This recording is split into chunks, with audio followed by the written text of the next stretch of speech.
I'm here with Marc Herdegen, who is a senior operating partner at New State Capital Partners. Marc, great to have you on. Can you give us a little bit of an overview of first, what is New State, and maybe like a couple minutes on your background? Yeah, sure. Thanks, Jordan.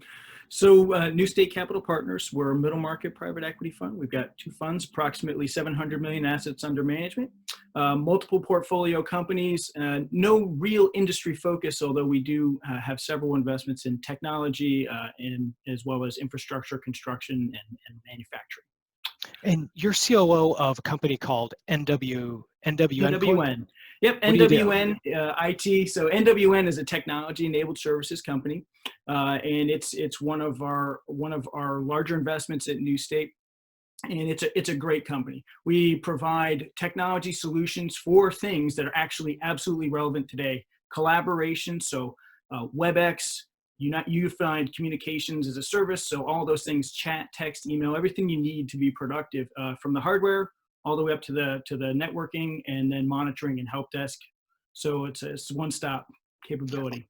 Awesome. So before we dive into that a little bit deeper, can we rewind and just kind of get the overview of your career? Like, where did you start off? Yeah, so I started my career as an aviation officer in the Army. I flew Apache helicopters. I did that for about 8 years, and I was always a pilot, but I also focused a lot on maintenance and logistics.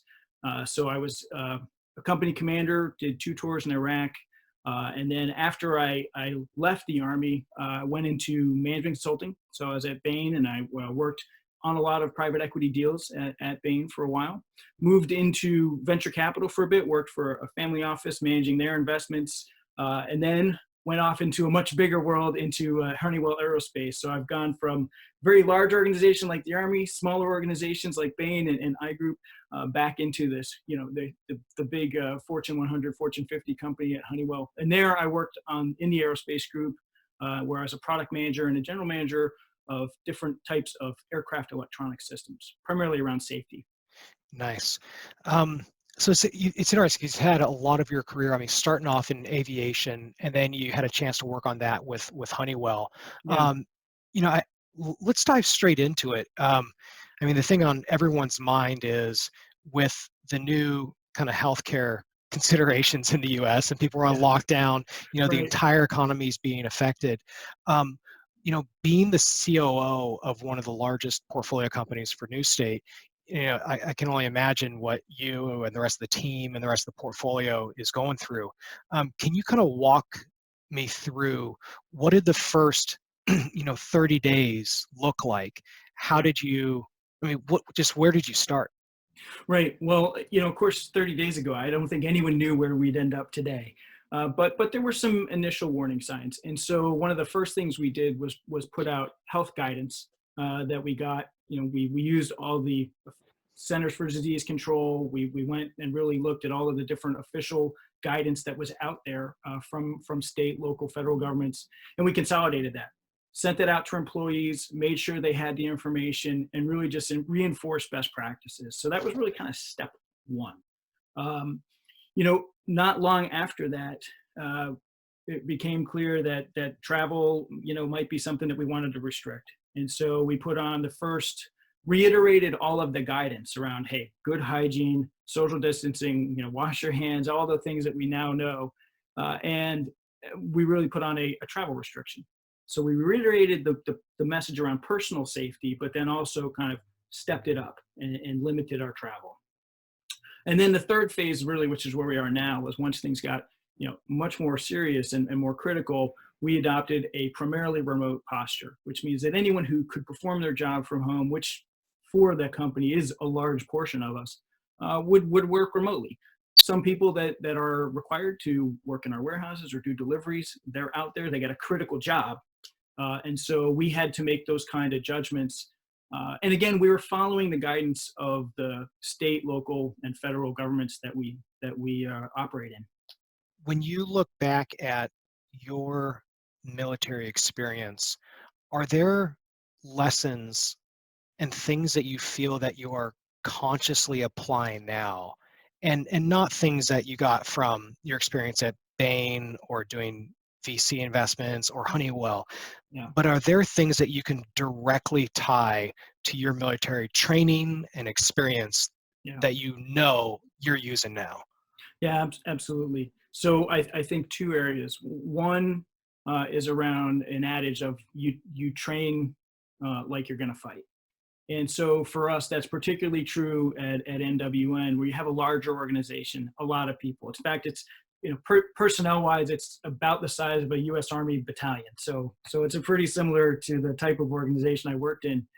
And it's really true that when there's a crisis situation or you're faced with operating out of a norm, people tend to revert to what they know, and they revert to their training. They don't necessarily rise to the occasion, and not because they don't want to, but because it's just so difficult at that time to react on the fly for an entire organization. So you have to really be in that operational mode all the time. And the other piece, which is very much related to that, is you're giving out this clear, consistent communication to people. You're also operating in this method such that you don't have to create a new way to operate. You don't need to create a new rhythm, like what we would call a battle rhythm in the military. You're already doing that, and you're simply stepping up the intensity of what you already do. And it's incremental change, not a broad step change. So the communication piece, I think, was key. Consistent, multiple times, has to be the same every time, so people get that message, because the first one or two, maybe three times, they might not all hear. And then you're operating in a method that's consistent, and you just simply are making incremental step changes of intensity. So what would you recommend for people who are, maybe a little bit frazzled right now, and maybe they didn't have the level of systems that they should have, Yeah. either for one of their portfolio companies, their own business, me. So no, but what would when you're getting hit Yeah. from multiple directions here, like, what's your recommendation on, like, Yeah. where to go from Where here? to go? I think in any organization, and no matter how small it is, uh, clear guidance and leadership that's calm and measured, I think is really key. And that's another I think thing you would learn in the military, where people will look to the leadership in their company. They want to see that you're calm, that there's a plan, and that they understand that plan. And I think the other thing is that people want to know, how are we going to operate?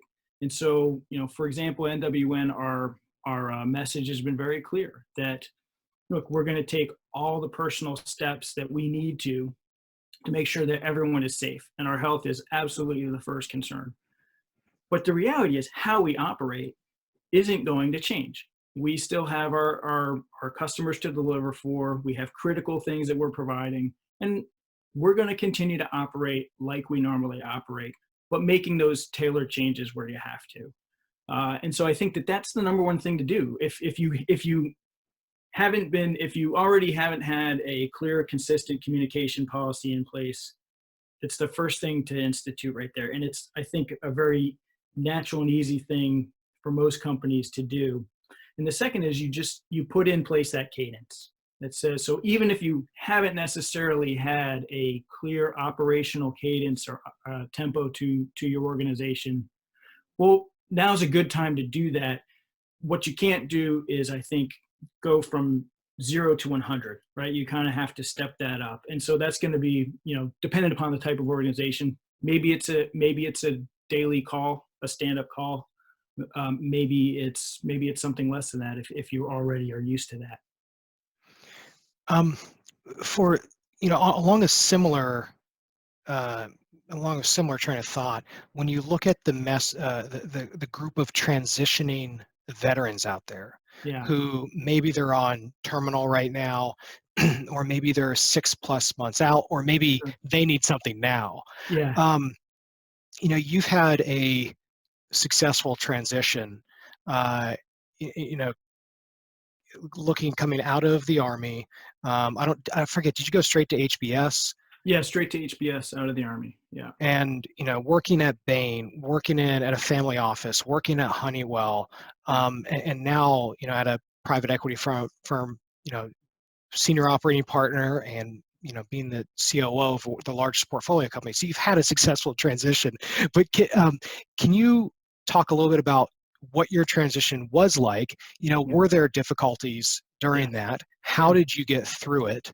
And then maybe what are some of the high level principles that transitioning vets can apply, Yeah. and maybe some of the tactical things that they can do right now this Sure. week to have a smooth transition. Yeah, no, absolutely. I think, and obviously this depends on everyone's military experience is different, even though we're all similar. I think one thing that if you're transitioning today, you are used to operating in uncertain environments, and I think that's perhaps one of the best qualities that will set you apart. And if ever there was a time that it's evident to business leaders who may not have that type of experience in the military, but you can show them that. And I think it's something that now is a good time to highlight. And you have to do it the right way and provide experiences within the military where you operated in this uncertain environment, the fog of war, and translate it to something that's understandable. But certainly there are going to be a lot of opportunities and examples where you could do that. So I think that's one great way to set yourself apart now. Going to be a challenging environment, but nonetheless, people will look to bring in leadership that has operated in tough times. And I think anyone in today's military certainly has done that. So I think So those are the first thing is to kind of communicate to employers that you are familiar with operating in uncertain times. absolutely. Yeah. I think too, the other thing is much, the uncertainty of what's happening, what's going to happen, uh, makes people really uneasy today. And I think another experience or capability that most military leaders are going to bring is you have experience in bringing a sense of calm to an organization, performing under high stress situations. And so not just your own ability to operate in an uncertain environment, but really more your ability also to establish a sense of calm, that it's, you're going to take the measures that are necessary, but that the business is going to continue to operate, and everyone, clearly, again, back to what we talked about earlier, clearly communicating constantly, consistently to people, and then having in place the structure that they need, so that everyone can continue to really function, and they get a better sense of, yeah, there's a lot of chaos out there in the world, but I know what I have to do, and I know what we're doing as a company. I think that can't be underestimated. I think those 2 points are spot on for kind of high level guiding principles. Yeah. And now let's get down to the specifics. Yeah. Someone they have to find something right now. Yes. And with everything that's going on in the headlines, what is a plan that they can execute on right now to help them transition? Yeah. So, I think in the nature of, you don't always get to pick your industry, now's a good time to look at industries that are going to need that kind of leadership and might be looking to hire those kinds of people. It can be difficult in some sense because you might be going into an industry or a segment that you might not have considered before, but now's the time when your particular expertise is particularly valuable.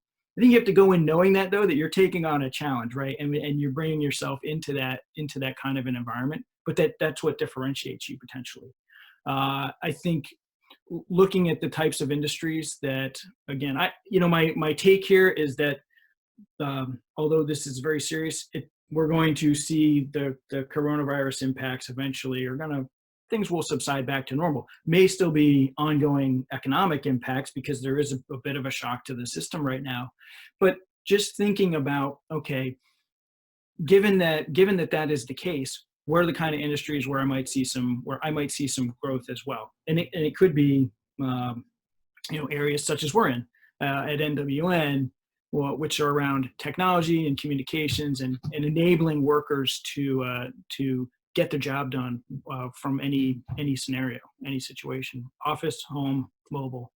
Are there So some other just industries that might be interesting to look at, such as healthcare, yeah, I mean, healthcare healthcare products, healthcare could be an option. services? Yeah, I think too. I worked a lot in the aviation safety industry, and I think in general that looking at things from a more of a safety perspective and thinking about being prepared and emergency preparedness uh, could be an area that sees a little near-term growth, certainly as companies have realized where their shortcomings are, where they were ready, where they weren't. And again, I think that that's a great place where if you're transitioning out of the military, you probably have some really recent and relevant experience that you can bring. And so maybe another good place to look. And that makes me think of a very specific way that transitioning vets can get in front of employers, which is, hey, I just spent 10 years doing this particular thing. I really understand crisis. Can I just do a lunch and learn next? Absolutely. Can I do a lunch and learn this Friday for you? Yes. Yes. No better time to go Right hey, can now. we do a Zoom interview? Can we do a WebEx? Can we do a conference call? And just say, like you and I are doing right now, and just say, hey, I think I got some experience. Let me share it with you. Would really appreciate the time. And I think as busy and as crisis mode perhaps as some people are, I think they'll all find the time or certainly what you And bring to it's a the table great makes you thing well that received. CEOs and managers can offer to their teams is, here's Yeah. a transition veteran who came from a unique background. They have Right. 5 to 10 years of experience. They're going Yes. to do a 30-minute talk about their experience, and then we're going to do Q&A for 30 minutes. Right. The vets out there, this is a great time to get in front of people. So I'd actually kind of flip the mentality that it Yeah. is not, oh, what's happening? Yes, it is that, but you can be valuable here. And the Absolutely. second thing is you could probably even charge for it.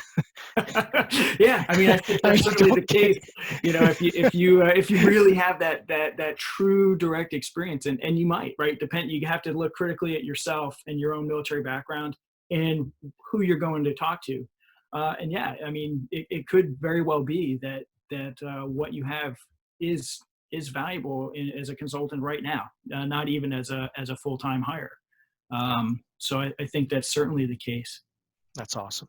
Yeah. Well, I think we've covered a fair amount of ground here. We've talked about you know, where you are at with NWM and the high level of your career overview. We've talked about the lessons that you've applied from your military experience to what you're experiencing now, Yeah. and then we've talked about some very high level as well as very specific things that transitioning veterans can apply.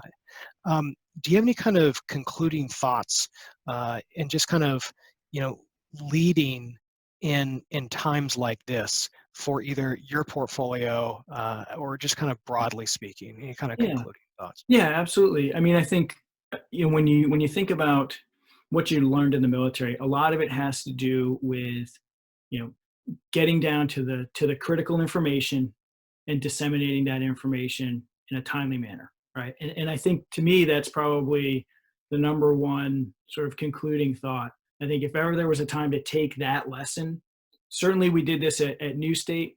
We put together a status on each of our portfolio companies, key elements that we wanted to know, and it wasn't at a lack of confidence that our CEOs and leaders at those companies weren't doing it. It's just about getting that information, because then what you can do is, one, we can communicate that out, and two, you can start sharing those best practices. But it all comes down to you've got to know what you're looking to get, understand the status, and then be sure that then where you see those connecting dots, you're able to help facilitate that. Again, I think anyone in the military probably spent a lot of time in some kind of operations center looking at status boards up there, but not always something that companies do. But nonetheless, it's a great basic skill, basic lesson that anyone can apply, and I think is really effective, especially in a time like now. So get the This is information great. out, get the status, communicate clearly, and like I said, if you communicate that in a calm, clear manner, it goes a long way. Awesome. Marc, appreciate the time. Awesome. Thanks for having me.